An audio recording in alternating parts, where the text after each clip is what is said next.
Good evening, ma'am. Ngasi July tang ani hoji tawdi class se partnership ki class ani sugrabani ahum suba class hoiduni. Ahama class ta my theory ga adu theory di yam de mai di ko.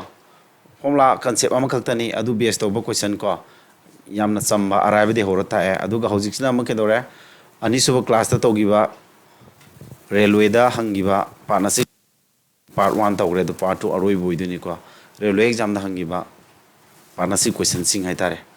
adu question ji nei na matam na ina lek tak phoi mong je ahama da concept seng na tap na gyan na tak ni ba du ga hoi angka ji hor phol loram dai ji da akoi option trick kumba shortcut kumba adi speed tan be aba du so dum tak ba hor ane ba ji dei di ko adu na class ka na ni the concept su seng duk na ba question makhal mayam pai da ya de adu ga hot pa heri ha ba du na su ya roi ba ko option 3 adi shortcut na sing ba kari pan se laga angka ji thu no ja ga da ge mu ta na ga da ba aina haidana agoi thadu exam se angka hi bu khak ya roi speed ta na ba gi thabak ne maram di 100 meter race ne ba thadu ji 100 meter race yen ni khalo aduna hairaba matung da noinam speed tan ba gi wakhal dom pusin ga daw ne aduna hoje horje class number 3 railway question gi part 1 tawram ne class number 2 da asina part number 2 class ui du ko sida question je asang ba ma de hore hangi ba exams ne kaino railway gi group d exam di oiba question na kari heba Sukdiyo Jitendra amasung Mahesh ko ba mokhoi amsida partnership abdi business ama tawre habani investing lupa lising train thoi taramanga train pan ma koi sing na mathang sitna ko Jitendra is also a working partner and gets 20% of the profit for this work. Si question je khari unique way. Nanai talak top pham yauri aduna si question je mark to silu ko dum. Haidi nong no ba type ama yauri kai no ha matam makoi business to minare aduga Jitendra sina kai dore profit to gi 20% je man extra phange habi marolam palli amaga paraki ko Jitendra is also a working partner and gets 20% of the profit of this work. Working partner has meaning je munna pagi se aduga yeng ji ko mana 20% profit se phange habani. After 3 months, Sukdiyo withdrew rupees 3,000 while Mahesh deposited rupees 3,000 after 6 months. Tha hongi matungda Sukdiyo na magi lupa ke doba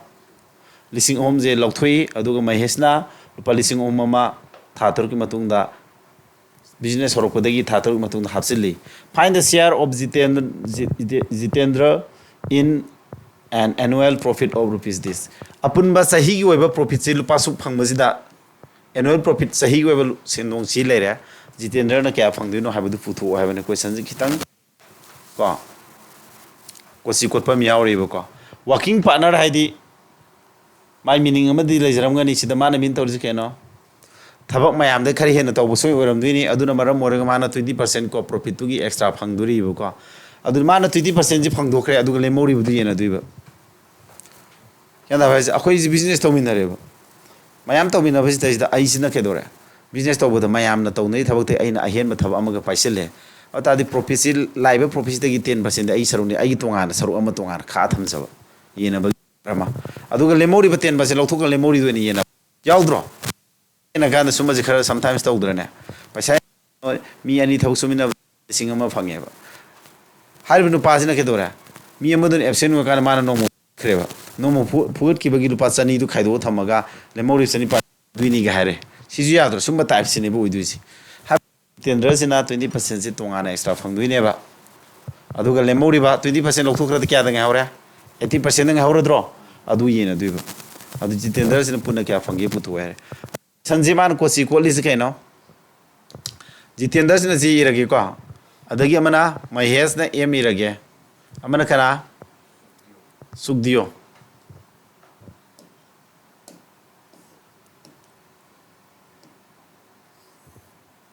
Mana Sukdiyo Jitendra masu Mahesh mohom leire ba ko mokhom leiba matam jida yonga hamada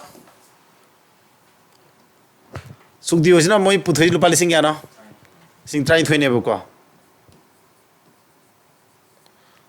try to samba ya ba masam lai ko na harake ko ma try thoi ji maji ke dore tha kya puthome tha hom matung na maji lupa lising hom lokthok krem natro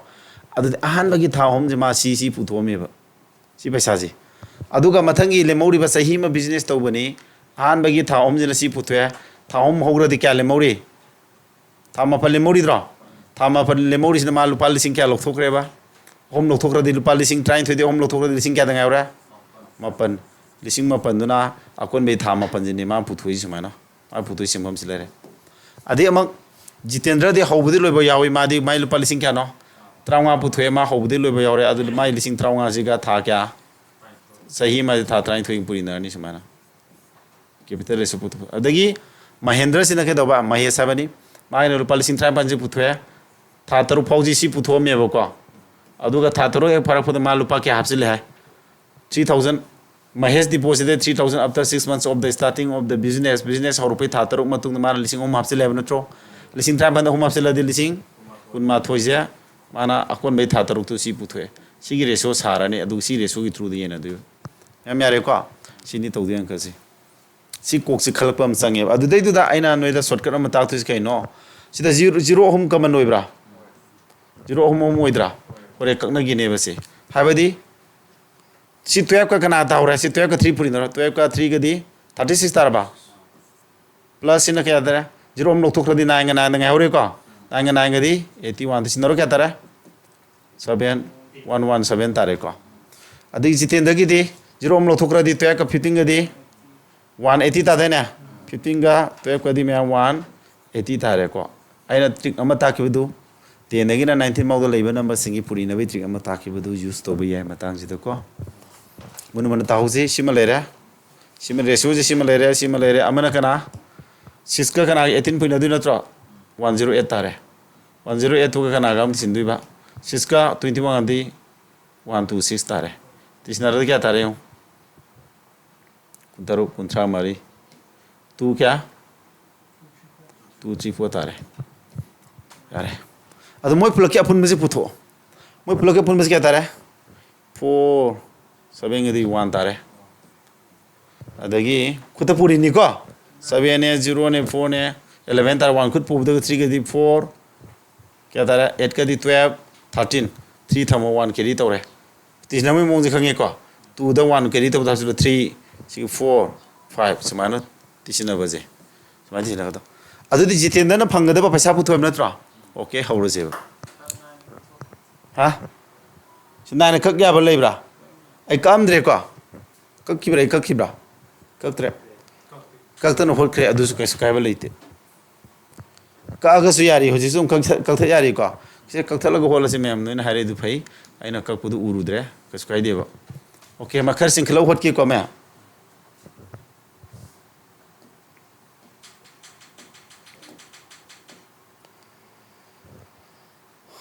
यमुसे समाय तरो अदु नान खक याई नान ख अधिक या थोंसे मपल कुतर मपल हम 13 थोंब्रा थोंगी को सा नाइन का दी 20 थोंब्रा नाइन का दी क्या थोंगे मपल अनि 35 अंकै मरि मपन 26 थोंब्रा अदुदी सिदसु 9 ने थोता बतारा मने मपन मंगानि फुंगा 81 मपन 59 तारे सिटी नंगा 59 तारमने यारे को अदो अखोनि समाय कथलु होलम सयारे कथतन होलुबदो कैसु कायदि अदु फोन थाने अदु मसिंग चाउमन लेको जितेंद्र फंगदु पैसा क्या न अपुन बजी क्या फंगदु बा येमो अपुन 3 6 8 7 5 से की माना 20% फंगने ना 20% अबदि कई मानै बा 1/5 मानद्रो सिगी मंगा थोक अमा फंगो कथन दर क्या तारे मंगा का दि मंगा तरेट कुंथराउगा ट्राइम पर मंगा हम ट्राउगा कुंथराटे मंगा tre कुंथराउगा मंगा को बकना नो इखे कना करे दो कोई साथरा हां सी थोंग दम गासे लुबा किगा तोरे असिगी कनो सिना इसिंग दुनागा असिगी कनो स्टेयर का बज रबा सिले रको स्याम्या स्टेयर का बजगी कनो इको थोएबा मिला pro O ngako ko sile ba 7375 ledra adiga make do ba sima leradra next adu jitendra gi mana sima tongana phangani ko 20% phangne abdo sima lejara ba adu lemori paisa kya tara 36875 से की सरुक मंगा थोपई अमजी लखथोकी तादी मरी थोपगी मंगा लेमोरी ब्रा sorry मंगा थोपई मरी लेमोरी ब्रा Manga thosi manga ka kar kya thunge basa 7 3 7 5 thunge am natro adu phone am puri sila ne si paisa ji si ne be na du sina si lok thok re si le mauri bu ko ina du paisa ja sini asi jiten da phang du kya na haro apun me 59 manung da kya ma phang du 20 natro jiten da gi ja adu 59 manung da kana 20 of kana gi hoji ina du paisa kya no 7 3 7 5 into 4 tarba kathon daro 59 si kadi kya thunge 59 ones are 50 ga and 60 147 147 di 2 sale 118 125 thonge ko sam ko manga mari di kya no sam ko manga mari di sangwa ga sig di 20 ga di kya no se ni puina di 500 tare 500 ka sig 20 ga di 1 500 ka 20 ga di 500 ki zero ni kya tara si 500 tare ba ko 500 ki 20 puina di si tare ba adu si tende phangdi paisa ji ke dore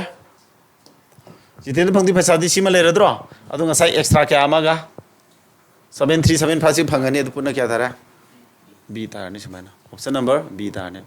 question ji khitang kan tawe ba ko yanda bra yanda ba da ni haibadi Jitendra se na 20% extra phangne bane my profit sigi profit si natro sigi 20% habadi kya no 1/5 ni sigi si phangani adu di si lokthuk ki dal le mori di kya no mangai manung da aba phangra di mangai manung da mari le mori kya no adu kaktan di phana ka di si thunge si ga si saruk si ne mo yena du si saruk si tonga na jitendra phangra ni si saruk si yena du ni yena du paisa du sigi ke do ba jitendra apun ma yang khai ma pani manung da kya no phangdu ja jitendra ji apun ma yang khai ma pani manung da kun natro yakai ma pan manung da kun op kana yenaga da paisa 775 into 4 je kakna ro adu 10000 tare 10000 du ga ngasai magi extra 20% phangi bu pul si tare sini semana next song tawsi ko yan tare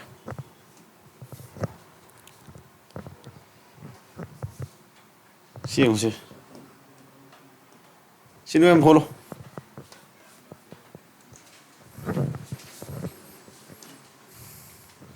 China Ram Sudhir mas Narendra Mahendra moi mari sina business tawre Ram na lupa si tha nipan Sudhir na lupa si tha tara Narendra si lupa tha nipan Mahendra si lupa tha tharu find the share of Narendra in a profit of this lai dro si ba sahi ma soin tarungan moi business ko business se sahi ma soin tarungan ne ba ko sahi na traga so moi tha ma sing pirim ma mir sahi 15 se yare Ram gina paisa kya ha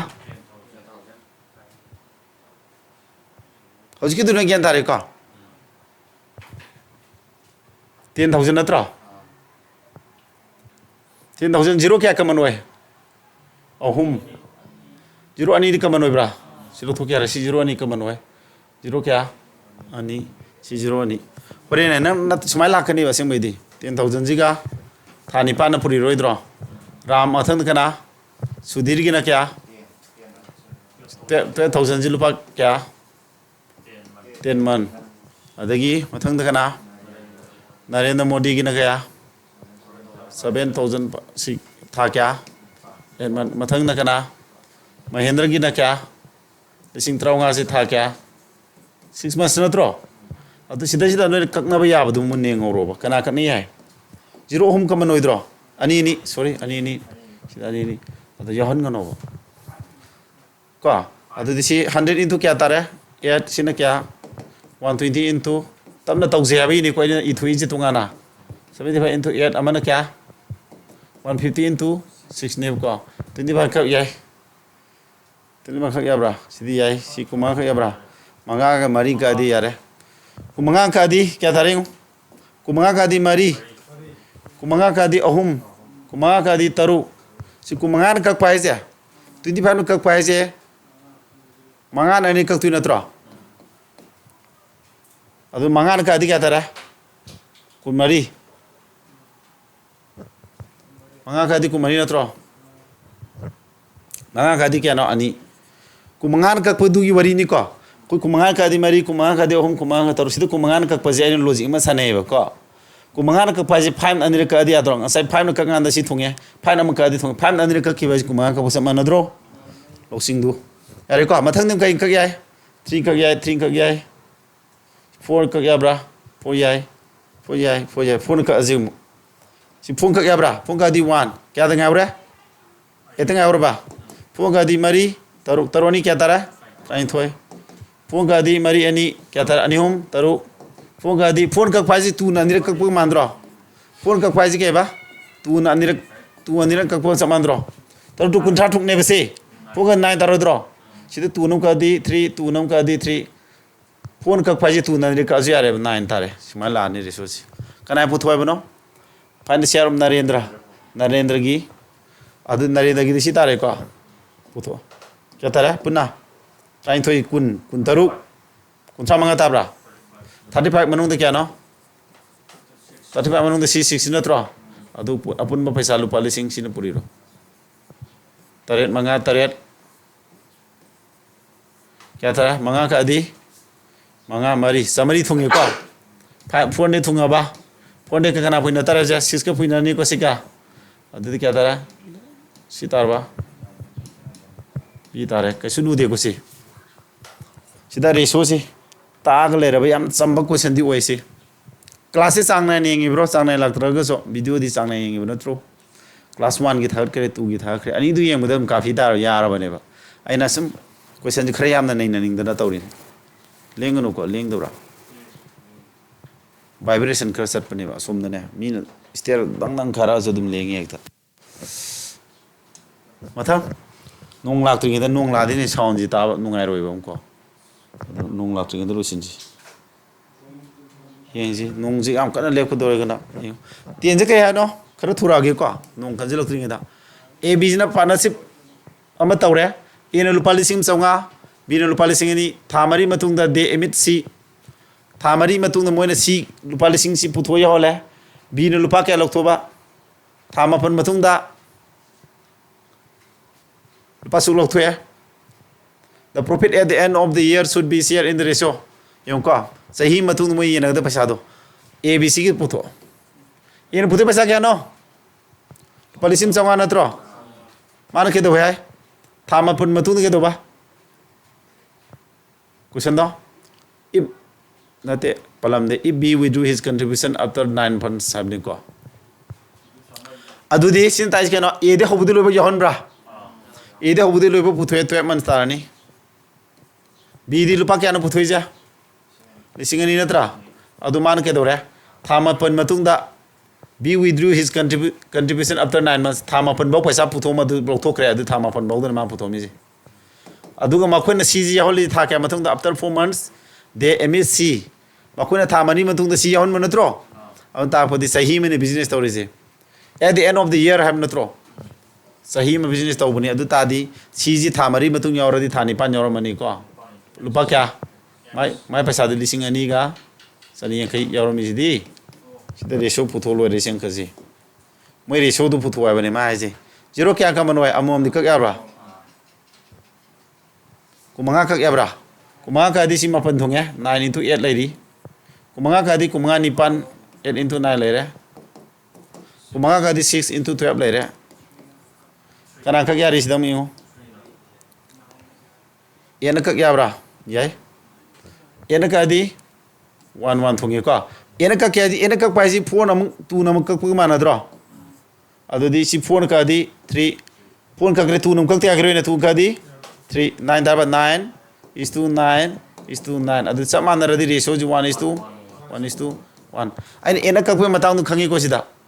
N का Pisces के दोरे phone अम का अनि मरी home phone का प यारोय तू नम का दी 3 याय को सब माने को नत्रे नन पुरीना लोरा 6 का 12 का पुरीना दी 72 दा एना का दी 9 लन थुंदो लोरे अदमायना तौरुसे नत्रे गना एना का पाइजे 4 अमसुंग 2 ना 4 नम का लोरा गाना 2 नम का अजु 8 का अमा ने बको सी लॉजिक से यारबा क्वेश्चन का सुलु दे रे लोगी से सिना ग्रुप दी एग्जाम बको मैं आरपी की फॉर्म थाजिना ब्रो आरपी ती थोमे यारबने एसआई का दुको एसआई का दु ओ हो यारबने मतंग जिदा क्वेश्चन दी सी जो में होसे क्या बनो एबीसी जी मुखयम जे पार्टनर नेम नत्रो ड्यूरिंग ए पार्टिकुलर ईयर ए न लुपा क्या फंगबा ए 1/3 ऑफ द प्रॉफिट होम थोपे अमा फंगिम नत्रा बी ने क्या फंगबा 1/4 of the profit to gi saruk mari thopagi ama phange and she received the remaining rupees c na phangori lemori si du natra how much did a receive adudi yung a b c na phangmadu putho a na kya phangba a na haise kya no a na 1/3 hai b na kya 1/4 fraction ani sina bra adu si fraction ani si akona trick ama sinna se kari trick sina duiba bakada leiba ani si yenjaba 3 ama 4 yenjaba elsam kya no adu profit to 12 ni losilo total profit to 12 ni losilo ko angka ki logic se 12 already 12 ki 3 by 1/3 di kya tara 12 ki 1/3 di 4 ta dro adu a na om to pa ma di 4 ta ni b na profit 12 to mari thupa train thoya di mari thupa ama op train thoy di mari thupa ama di om ta dro c na lemori ba do na tro kya tara mari go om ga tare tare train thoy mang tare di manga lemori dro lemori ba manga du c na phangi hamne to bu du c na phangi paisa di kya no lising manga du kya puri ta sia lising ma puri ta dro ata kana ka puthoy no how much did a receive a na phang bu du kya puri ne du dia lising ma puri oi dro adu de lising mari tarane samana angka ji hot ka da logic si ko sida logic macham sanai si ko sanjong tor si ko kari hari ram syam amasung kamal makhoi hum pullaga business ama tawi makhoi na puthoiba sempham do sigi ratio da leire sahi magi profit sini ko sahi da profit phangi se sini kamal gi share kya no ye adudi ram ne syam ne kamal ne ratio ji 3:4:7 natra therefore apun ba kya tare se 14 natra apun no 14 manung da kamal gi kya no 7 natra 14 manung da 7 ni adi tangkhai natra sia 1/2 adu ta ga di mani no di paisa ji gi tangkhai la ni se lising kuma thu gi tangkhai la tu no yen thodi tangkhai ta roi dro taraga sangwa taramani adu natra sidi am laina ot pe abang ka we sadi ko time am di no din lemon gre ko adum hairani da natra adum hangui ne base next time kay abno sinama Ajit started a business investing lupa kya lising pu puthwe 3 months lerega arunji yaure mai matung de kedowa lupa kya puthoga si puthog at the end of the year moi profit kya phange ba lising kumari what will arun gi share puthoi Ajit haibam lere arun Ajit lupa kya puthoba lising pu puthog punatra after 3 months arun join aruna lupa lising kya puthog ba 3 months ki matung diyo robina ma tha kya denge yar mane 3 months ki matung diyo mane ba after natra alta di sahi mani adu di kya no tha kya le moria ma pan jauri adu ajite hobudi loibo yaw natro sigi ratio ji putho kya ta ni 0 kya kami ya mari kya bra adu di kya no nipan 72 taruk ka 72 ta bra saman nadro adu paisa du mabani samani nani ko arun gi share ai di si lising ku mari ji tangkhai la ni natra lising ku mari ji gi tangkhai di ya no half tia mabani 1:1 ye na bai tangkhai half ta rani ba sigi half ti ya no lising trai thoi ta radra dum angko hotra se dum ya ba oe base yam lai lai hangi da maru to question aru ba khara ka ya le ko yan dari ba ai sound ji nong ji ya ga da ya ro da gyan da di jing ma kon ji adu yenga ge record ti loksil lage ko dum A is walking and B is sleeping partner hai ke no amana thabak kan mathau he na taw he ni B na sleeping partner ni ye A na lupa lising try to putwe B na kya lising kun A na 10% of the profit for managing mana sinlang to bagi 10% profit tu mana phangye lemori bodo rest being divided in proportion to their capital lemori paisa do na moi putwe paisa do adu gi ratio de ye nei ba out of the total profit of lupa si A na phang paisa kya no we ngasai mana bam yaure ko question number 8 yana da ke bodo wa A na putwe paisa kya no lising trying to natra B na kya lising kun ne ba ko ado ke do ba cinema hai ji ka adudi mabani ratio kya na mari ka di mari manga mari kya 3 taraba adu di ngo e na phangdi paisa ji sigi apun ba sigi kya 10% am phangne am natro sigi 10% di kya no e na phangdi ji 9 sigi 10% di kya no 10% ai di kya no 1/10 natro 1/10 di kya tara 960 taraba e na phangdi paisa si ma lai jare yare ko e na si paisa jim phangani adu ga lemori paisa di kya no 9600 sigi 10% ai di 1/10 ni adu lok thok khar di kya lemore tara thok manung da mapan natra yena duija adu katha na di kya tara 960 into sorry 960 into kya 9 si paisa si ne ba ma na yena duije yanda bro si ne e na tunga na phangjagre 10% ji 10% ai di tara thok manung da aba lemori ba tara thok manung da mapan ji yena duine si ne ba yena duije adu e na kya phangne apun ba kya no nipan manung di en phang duije ahum natro therefore nipan manung da ahum thokpa kanai manung da sai yena di paisa 960 into 9 ne ba di ko than ro kya tara nipan ka di 120 thungye adu puri naro 9 si puri na di kya tara 9 si puri di 1080 tare 3 na puri di om chano chano om nipan ku mari om mama om sitare ko e ni phang di paisa ji kya no si leire adu ga ngasai gi kya 10% ma hapsing ge wali ko 960 hapsilo kya tara si hapsilo kya tani adu di 00.4200 phangani ko si ena si phang tare yanda ko mana ba ma question ma et yaw gi bodo mana apun ma yena ge paisa ji ge do ba tara thoku manung ama si ma phangani adu lemori ba tara thoku ma pana di si lere si de si yena dui ba yena di ena nipan thoku manung do hom ma ga phangkhini ba ko adu putho patho punna lupa sutara ne yare ko sendu de da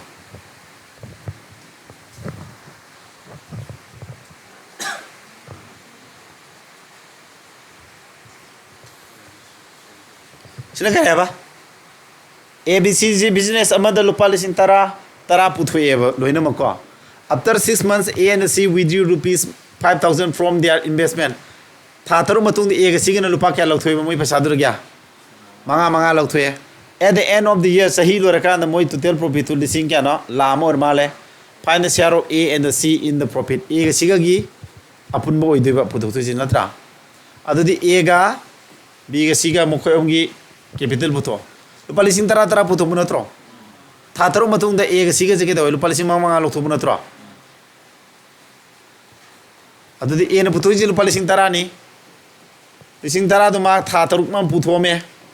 adu lemori ba tha taru sahi natro business to ja at the end of the year sahi business to bani tha taru si ma lupa lising tara putho adu ma na tha taru matung lupa lising manga lokthoi de lising kya da ngawre lising manga se na akon mai tha taru tu ma ga putho mani bijot mai tawdra bisu tha taru tu taru matung lupa lising manga lokthoi pani a me lokthoi tringi da si ma putho me plus tha taru matung de lising manga lokthoi kramina lising manga da ngawre si tha taru ma putho era ba cd a ga sig ne ko a ga sig ni tawdu si A B C lupa lising tara putho pa B de habu de lupa putho pra B de habu de lupa putho eduna ma lising tara se habu de lupa putho pe na puri natra si ne ba hoji kido si na lupa lising tara je ha me tha tarum putho me adu ga lising manga lokthoi habni na lising manga kadang haure sina tha aroi begi lemori tha taru tu maga natra adu kya tare ho si zero hum dika manoi bra sidi halu nang kor pada ko ore nang kana gi dole ra pone adu di taru ka kya no tara ga di tiang sis ga di 60 ler ba plus taru ka manga ga taru manga kuntra 90 tare ko bi gi di 12 ka tiang ga di sama ga kun ore zero hum sida kakna gi zero hum de sum thore kani ba ko zero hum kakna gi bu de sida ne meni kakna sida kakna ga di sro sida kakna ro habi wani dai na sidi tiang ga sigi di 60 plus kya taru manga kuntra samana 90 ta dine ko se asai du mana aduna sai zero hum soi thora kane ba angkhune kakri zero hum do aduna sida kakna de charu ngasai kakro habi wani ne ngasai tori praman do gyan dabra unga me ka adudi kari hang mano se kakthana ba yaram gini na se 30 ga di 3 30 ga di 4 30 ga di 3 natra adu makhoi om ni na di paisa lising tarani faina siaro e ga si pula di kya no e ga si pula di ahung di pun taruk natra apun ba kya apun ba tarai manung jida kya e ga si pula ga e ga si pun du sia apun ba tarai manung di kya no taruk ne ba adu total profit tu di purina tara semana ko kya tara 0 om kham are adu di kya tara 6 ta 0 ani ahum mari yawaji tara ne ba kasi lu badi na te da tera ba lu brasiba lu dien khali ko question ni mun paro tamna gyan dan holo sida ni 0 om kak nari se logic ama sanai trick ama yauri aduna na kak naram draga di hore sida 0 om thorok to loire ba 90000 lani sina 1,20,000 tarani hore kakna gi dawle phone adu sida ina kakna horo hai bani masing du pik thana ba yan dari bra mathang de laire da anka juka lu man be wani business amada p na lupa lising satruk se lupa thamari kiu na lupa sanipan thani makoi profit share kya no sidi reso line puthoni ko p na lupa satruk se tha kya mari kiu na kya lupa sanipan se tha kya tu man kathna radi 0 ani kathna raba 6 into 4 da ngara ba sina kya 8 into Taru mari kumari sina nipan ani kya tatu nipan ka di nipan ani sina nipan kya 3 is to 2 is the answer moi profit share do kya no yi mabani phang ga profit share do capital ratio mane hada ne sa am class ta dum theory ta khrab ne ko capital gi ratio siga profit ratio aduna class e 1 hane ngo 2 hane ngo 3 ngo class 2 tam dai da so a theory adum handana mu record lobi bani ko amana handira tak pane ba library lu basibo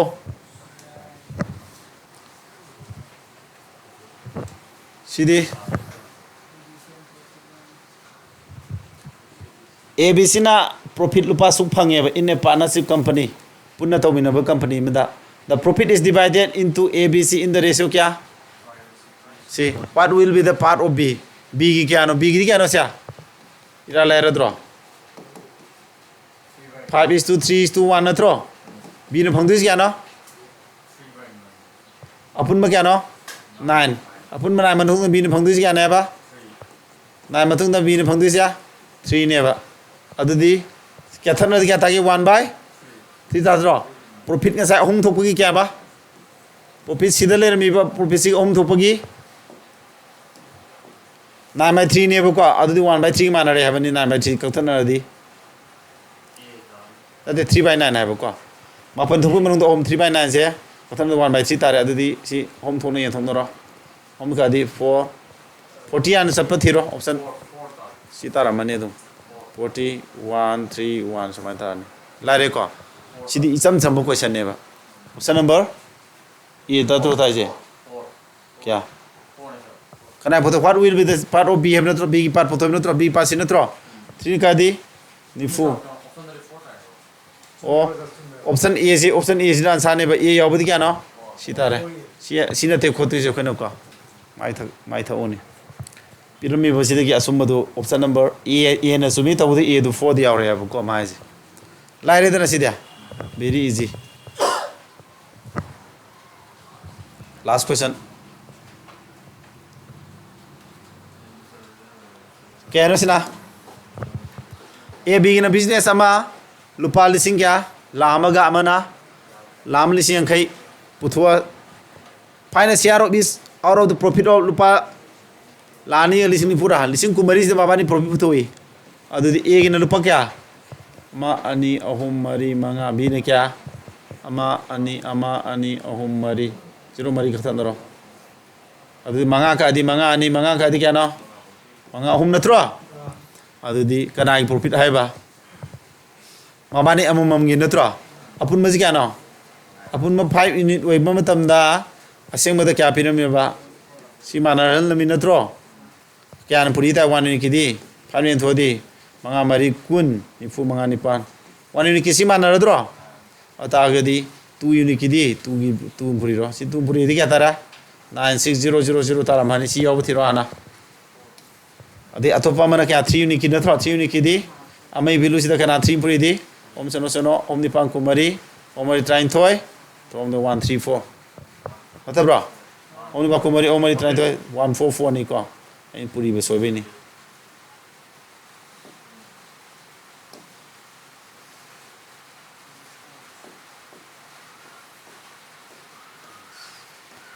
option number तारे 4 माना याम लाइ हंगद्रा question जिदा कई Lurie से केनो याम खन लूदे आइने सुम खन बदा क्वेश्चन ngसारिगी